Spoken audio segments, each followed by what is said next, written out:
just so it's not quite So anyway, so if you haven't read it, because you will. No, I will. I've been meaning to read it a long time. Yeah. I didn't like what happened, but got sad. But anyway. Who else likes what happened? Hello and welcome to the Better Reading Book Club. Welcome. Tonight I've got Kelly Doust with us. Kelly is a writer of non-fiction and fiction, and her most recent book is a book called Precious Things. Are you going to hold that up, Kelly? I've also got Nicole Trope is with us tonight. Nicole is the author of, this is your fifth book, and she's the author of Blame, that only came out a couple of months ago. If you haven't read it, read it. Now, we're here tonight to talk about Commonwealth by Patchett. So we're at Book Club. I'm Cheryl Akle, Kelly Doust, Nicole Trope, and we're going to talk about Patchett's book, Commonwealth. Now, for those of you that haven't read it, I'm afraid there's going to be spoilers, but stay with us.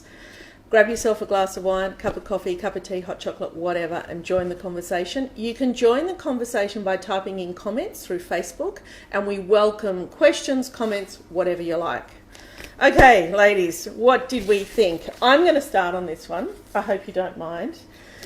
I found this. I think it's a big call, but I'm going to say it's the best book I've read in a very, very long time. I absolutely loved it. I devoured every word. She is a magical master writer, and I love the storyline. I love the families. There is not much I didn't like about it. The only fault I would say is I think I needed a family tree at the beginning of it, because I kept getting confused about who's now married to who and where the children belong. But outside of that, I thought it was a beautifully told mystery in a way. It was just so lovely and compelling and absolutely guaranteed unputdownable. What did you think, Kelly? Well, we're not going to have much to talk about because I loved it too. No, okay. I thought it was absolutely beautiful. I'm a big fan of Patchett. Belcanto is in one of my sort of top reads ever, and I just thought it was absolutely beautiful. It was heartbreaking. It was funny. She certainly can write. Oh, she can. And there's just so many moments where I really, my breath stopped because I was just so moved by some of the descriptions and by some of the things that happened. I cried at the simplest things. I cried at people aging. I cried about people moving on, and it's not a tearjerker in any way, shape, or form. But it's just it's raw, and it's about family, and it's about children, and it's about dysfunction, and sometimes life is just sad. Absolutely. I loved it. Yeah. I absolutely loved it. I found myself underlining things and going, oh wow. So I think it was wonderful, and it's these kind of moments that she's taken, these kind of little short stories of moments from a life that all of a sudden create this entire picture for you very quickly, and it just is. It's this whole family right here, and I loved every minute of it, actually. Now, you guys are writers. I'm here with Kelly Doust and Nicole Trope, and I found it so clever how she told the story of so many people and brought it all in and intertwined, and you understood. And it was seamless in a way, how she moved from one thing to the next. I mean, you guys can talk about the writing style because you'll know about that better than I do. What did you think of that? It kind of, to me, just flowed like it was just one story told like that, without too many peaks and troughs, in a way that was compelling anyway, just in the storytelling. Would you agree with that? It was very circular, so you sort of start with an incident starting in the 1960s, which feels very Mad Men-ish, doesn't it? It does. It feels so. You've got all of these parents who are drinking, and the children are sort of incidental. And to the story. oranges, because I don't know if anyone's seen the UK cover, but that's got oranges. Do you know that first scene where they're all in the house at that christening? I could smell that orange. Couldn't you? I mean, the description. I certainly wanted some gin. Well, I wanted some orange juice, but either way, I could smell it. I could smell them squeezing the. It was so beautifully told. Well, the only thing that bothered me is that the second kind of chapter story, I wanted the Franny meeting Leo to be second, because I felt like with that where we were. Okay. We met Fix and. Let's talk about the story then before we get on to that. So who's Franny, who's Leah? Do you want to pitch the story? Do you want to have a go? Okay, so there's two families, but we start at a christening in 1964, I think. Yeah. You've got Beverly and her husband Fix, who's a cop, and Beverly is one of the most beautiful women that anyone's ever seen. And it's their child's christening. Their child Franny's christening. Yes, that's They've right. got an older daughter, Caroline. Yes. Then enter Albert Cousins. Who troublemaker. He's a troublemaker. He's very good looking and tall, blue eyes, and he's trying to escape. And they're all cops and DAs and that kind of stuff. He's a DA. Yeah, he's a DA. And he's trying to escape his family on a Sunday because he's got 3 kids and another one on the way, and his wife's got terrible morning sickness, so he's trying to escape the family. Lovely. Comes to this christening, everyone's getting very, very drunk. He's not invited. He's not invited. He brings a large bottle of gin Yeah. because he wasn't invited. That's his gift for the christening. And then the party gets out of hand. And at one point he escapes upstairs and he finds Beverly changing Franny's nappy, I think, and then he kisses her with Franny squashed between them. And then that starts off this whole chain of events. But, you know, the whole time he's there, he's clocked her. He likes her, and he's aware of her presence. And he was aware that she wasn't in the room, and that he went looking for her. Is that right? Yeah. Ostensibly, he's looking for the baby, but he was. That's right. He's looking for the baby for the father. That's right. I've got to find the baby for you. Yeah. And then so you've got these two families, the Cousinses and the Keatings, and the Cousinses. There's 4 kids. There's Cal, the eldest, who's a and boy. you need to know this, yes. There's Holly, who's very bookish, very smart. Jeanette, who's very quiet, and the youngest Albie, who's a bit of a nightmare, very difficult. Youngest kid in the family. And I think in Albie's defence, I think he was just the baby. I completely agree with you, but at the time, that's how he's made out, isn't that's it? right, because he's got to drag him along everywhere. Yeah. Okay, so then these families, Beverly leaves her husband and goes off with Albert, Cousins. With her daughters, Caroline and Franny. And Franny. And Teresa is left alone, and Fix is left alone, so he goes off. And then their children, because they've got 4 children, and So I think the story is really about families, parenting, divorces, separation, and how these children cope with that. Yeah, and how they cope with each other, the six kids. The 6 kids and living together. And then one of them dies, Cal dies. And I guess that's the underlying mystery throughout the whole book, isn't it? Because you don't really get a sense of what happens to Cal. Well, you don't know what happens to Cal until the end, is that right? Yeah. Well, you would think that given that it's so much about these 6 kids thrown together, that it would be about sibling rivalry, but it's really not, because the kids are sort of all united in their hatred of the parents. And also the neglect. I've seen that whenever you read anything, that quote about how they don't hate each other, they hate their parents, and rightly so. Yeah. I think, based on sort of the just so pretty much poor neglect. parenting that goes on. How much? They were taken away on holidays at one point overnight and left in a motel room, and the parents didn't come and get them.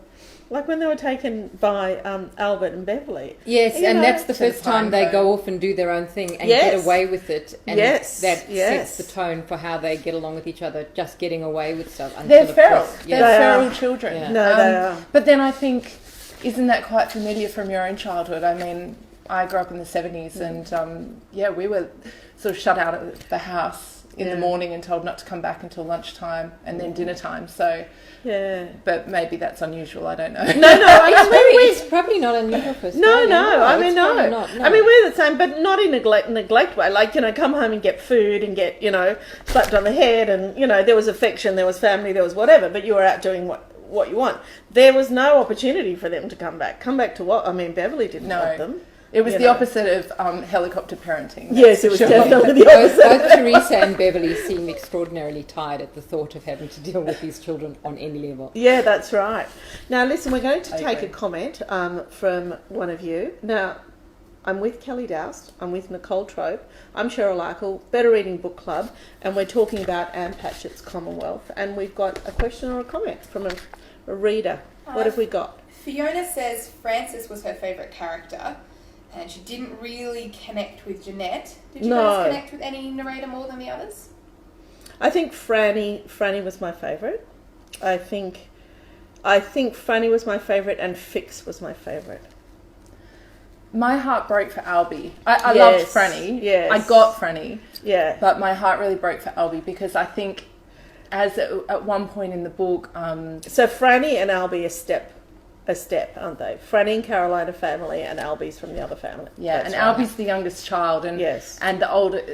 Should we talk about how the tragedy occurs? Or? Yeah, let's talk about it. So Cal dies from a bee sting, and that's because the elder children are always giving his Benadryl, which is meant to help if he has a bee sting, to the youngest son, Albie, and drugging him because they don't want he was annoying. They didn't want to take Albie falls asleep everywhere and just wakes up when everything's done. So and shocking abuse. Shocking, and which I thought was how Albie lived a lot of his life after that. Yes. Asleep. Yeah. Well, in the end, he had to tranquilise himself to live his life. Yeah. That's what he was used to. So, of course, he becomes a junkie at one point in his adult life, but then turns things around as well. Well, I think uncovering the truth. So, even though it's a great tragedy that the story... There's a book within the book. Yeah, there is a book within the book. This tragedy comes out and it becomes, popularly consumed. I think that that's actually the start of Albie healing because he sort of understands part of his story. Yeah, I suppose when he goes to confront the writer of the book and say, like, what have you done? I did like Albie as an adult too. Anyway, Nicole, who were your favourite characters? I think I felt most sorry for Fix. Because I really just thought, he got such a raw deal. Like, he really didn't he wasn't a bad husband, he wasn't a bad father, he did everything he could. But funnily enough, Jeanette, who I know we don't hear much about. We don't. The self-contained little girl who grows up into this woman, and I thought, wow, I'd love to know what she thought. So where did she end up? She ended up was she the one that ended up in Brooklyn? Yes. Yeah, that's right. Okay. All right, we've got some comments from Nadine. Wonderful book, compelling from the first page to the last. No saggy bits, driven by deftly drawn, complex characters. But Patricia, I think, agrees. She said, another reader says, it gets a little draggy. I didn't experience the draggy myself. I'd have to say I agreed with Nadine. I thought it was wonderful. It was compelling right from the very first page. I think that opening scene at the christening with the oranges was just so well written, so well drawn out. I was there. I was in that room. I was having one of those gin and orange juices, and I thought the characters were really complex. And though it's sounding complicated in our conversation, it's not a complicated book at all. It is such a smooth, easy read, I thought. I think I can see how some readers kind of go, oh, who's that? Yes. But I think we needed a family tree. I do think that. Once you kind that's of for you, get Anne, into if you're it. watching, a family tree next time. Once you get into it, they all are so alive that you absolutely understand them. I mean, we've all got extended families and friends that we keep track of everybody, and that's what it feels like you're just keeping track of a family you know.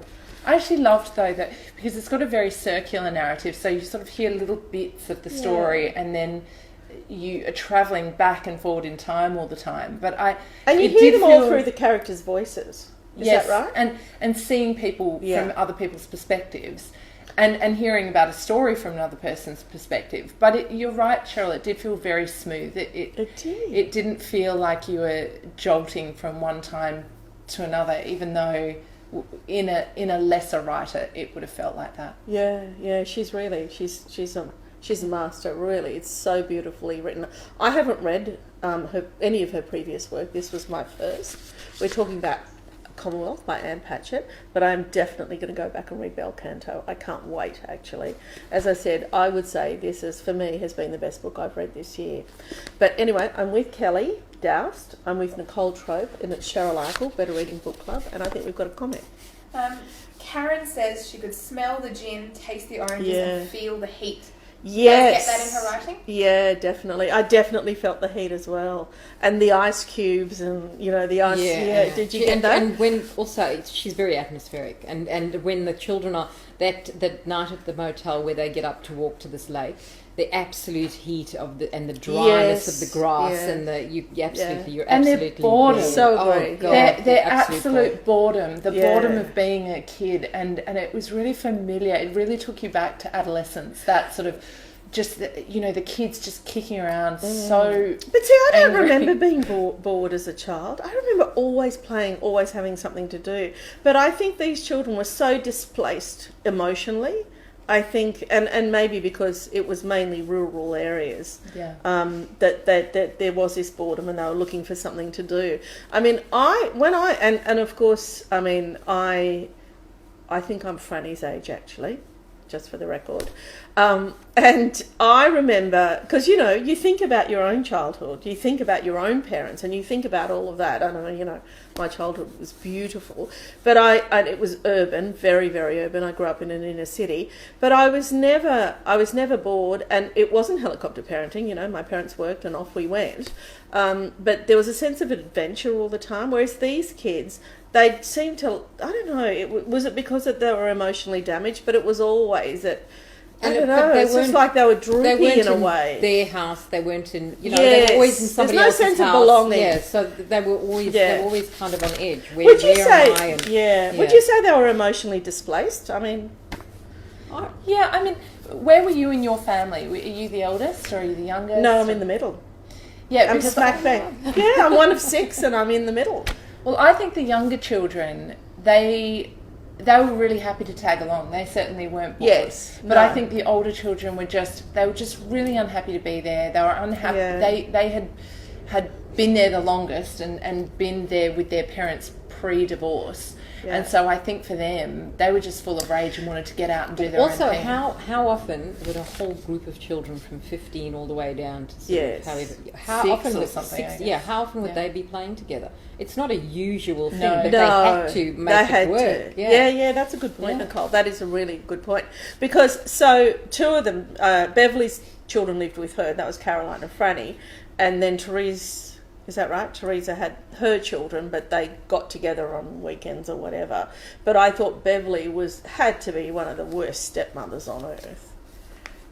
I think is that too harsh? I felt sorry for Beverly. I thought, look, the person who was really take it on. The person who made the most transgressions was definitely Albert Cousins, who's the man that goes up. Nice. No, and what I thought was so interesting is towards the end of the book, when Franny goes to visit Bert, and she's having a conversation with him, and he just keeps bringing up the past, and she said something like, Bert was the one out of all of them who lived in the past, and I thought that was so interesting because he was the one that made the most mistakes. Yes. He set it all in motion. Yes, and then he's obviously spent the rest of his life thinking about those mistakes, whereas everybody else in their own way moved on. Yeah, because when they say that when he kisses her, well, this is it, and it wasn't.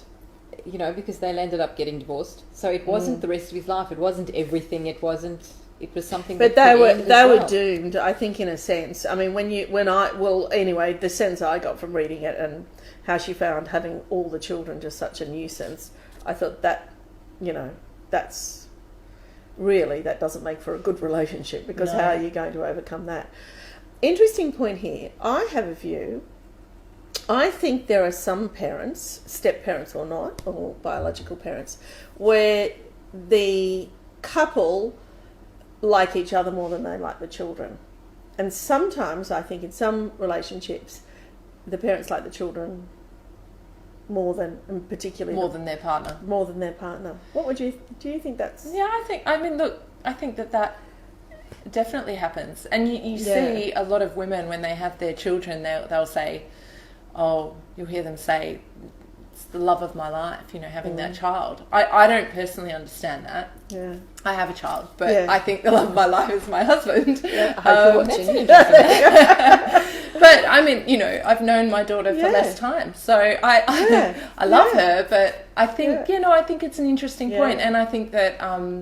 Because I think for Albert, he certainly loved Beverly more than he loved his kids. That's for sure. But he doesn't really start out loving his kids, does he? He just all he wants to do is get away from them. Yeah, they're just an encumbrance. Yeah. But he cheats on Beverly as well. Yeah, he does. So he really has few redeeming features. Well, that's another thing.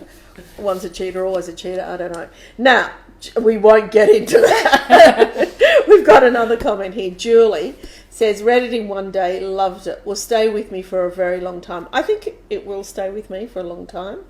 Do you think it has had that lasting impact on you too? Is it a book that sits with you? I've thought about them a lot. I have thought about those kids a lot. I have thought about. I thought about the ones I wanted to know more of. You know what I wanted to know more of? I kept thinking, like the kiss, which I realised set everything in motion. I wanted to know what happened that actually took it from the kiss to the marriage. Like, I would have liked one more chapter. Why does Beverly make that decision? Because Fix is not a bad husband. He's not a bad guy. They seem in love. Why does she make that decision? I kept wondering. Well, there is a comment that Bert's got more money. That's what Fix says at some point. And he's way more that's why he goes back to law school. Yeah. Fix goes back to law school. But also, I got the impression that Bert was like a Paul Newman character and so handsome and beautiful, and she was charmed and he was irresistible, and, you know, as Paul Newman can be. And blindingly good-looking people need to be with each other, like the Brad and Angelina. Or not. And that works. That works. Okay. I think there's a question. Oh, there's a question. Okay, there's a question. Joanne says, as someone who hasn't read it, why would you recommend it? So why would you guys recommend it to someone who hasn't read it yet? Joanne, do yourself a favour and read it. It's hard to sum it up. It is really it is, isn't it? It is. It's a beautifully well-told story of family, love, angst, emotion, divorce, and do you know what I really like? The span. It spans from, you know, children. I actually cried at the end when Fix and Teresa reconnected in their old age. So it's all of those things. And you see yourself. I mean, I was always trying to pick myself in it, and we all do that when we're reading anything fiction particularly. But it is beautifully written, and it is a breeze to read. I found it almost flawless. Very easy reading. Yeah. It's very amusing too. It sounds heavy. And it's not there heavy, are moments is it? of very light moments. Yeah. Do yourself a favour, read it, because you'll love it. Absolutely love it. So let me talk more. Beverly says on page 312, I wanted two girls, you and your sister. I wanted exactly what I had. Other people's children are too hard. Now, that was obvious that Beverly was struggling. What does that mean? How does the book explore I mean, it wasn't I don't think it was it wasn't an advertisement for step parenting, I would say. But then again, they were the times. It was, you know, we're talking about this was happening in the 60s and 70s. What do you think? Yeah, well, I mean, nobody really thought about doing therapy or anything to kind of put these families together. Beverly hadn't read a step parenting book at all, I don't think. No, it was the 60s and 70s were very adult-centred. And, of course, now, as a reader now, we're very child-centred, and the needs of the child are paramount. That's a really good point, Nicole. That is a really good point. So for us, it's like it says nothing really about step parenting today, because there would be very few step parents who behave this way, I think. Oh, very few. Yeah, no, I agree. Isn't that funny? So you really think that those times were about adults and this time? Oh, absolutely. I think throughout time we've been moving towards more to now, where it's, oh my God, I gave my child juice, how will I get through the day? Yeah. So it's... Because there's sugar in it. Yes. Okay, we're going to take another question, but before we do, I'm with Kelly Doust and I'm with Nicole Trope, and both these women are writers. They've written fabulous fiction books, and Kelly's also written non-fiction. And Cheryl Akle from Better Reading. I haven't written anything, but I'm really good at reading. Okay. Linda says the overriding theme is the guilt or misunderstanding of the cause of Cal's death between all the siblings. Yeah. Would you agree with that? Yeah. I think there's a lot that has affected those siblings' life, and I agree with that totally. It was the mystery of Cal, and also the lack of understanding of what happened. I mean, nobody ever sat them down and talked through what had happened, or that wasn't obvious. So there was this cloud, there was mystery. There was mystery for the reader. I mean, I thought very early on that he was actually shot, but he was allergic to a bee sting and he died of that. But because I think they were so ill-informed as kids, and there was no guidance, and grief wouldn't have been handled, that was carried right throughout their life. And I think it was the grief of Cal dying, but it was also the grief of the dysfunction, is what I thought. What did you think? Yeah, terrible guilt. Terrible guilt, because they left him there, and they actually, well, they all, you know. But they were little. They were kids, and they thought he was joking. You know, they the stakes did, but are very. I think as adults they question, how could I have done that? Yeah, absolutely. Yeah, I thought the stakes were really high in this novel because when you have a tragedy like a child dying, of course everybody spins out in these different directions, and that's what happened. The whole family just sort of reacted all in their own way, and it was really interesting to see where they all ended up. And I think, and you know, you probably can describe this better, but for me, the mystery of how Cal died wasn't really exposed to the reader until the end,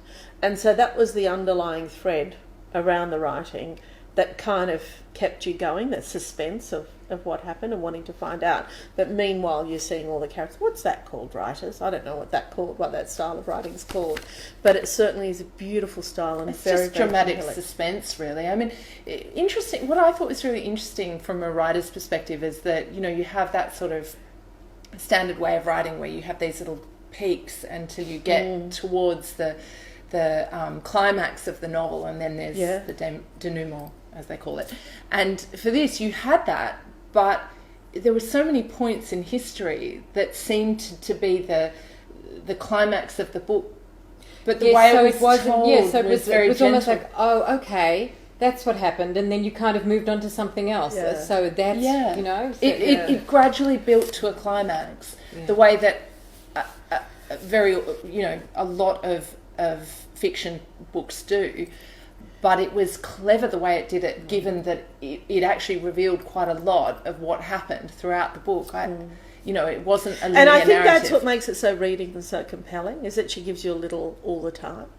You know, do you know, I've got to tell you, and I think we're running out of time, we've got to go soon, but the older characters too. So we get to the end, you know, we started a christening of Franny. Well, Franny's 52 by the end of the book. And she's looking after Fix, who's very unwell. He's got cancer. And those pages for me were just so beautiful. The aging process, getting old, reflecting on your life. I've got to tell you, I cried out loud at those points. And they weren't meant to be sad, and it wasn't meant to be a tearjerker, and you're not meant to have a box of tissues when you read the book. But gosh, I bawled. It was beautiful. She really described that just so beautifully, I thought. Yes, especially because Fix is so dignified.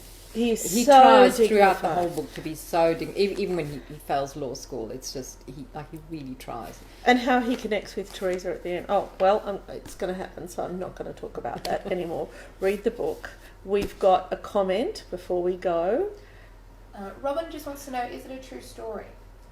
It is apparently somewhat autobiographical. Apparently, her father is in the police. And she comes from a family with nothing but step families, so apparently it has elements of that. Interesting.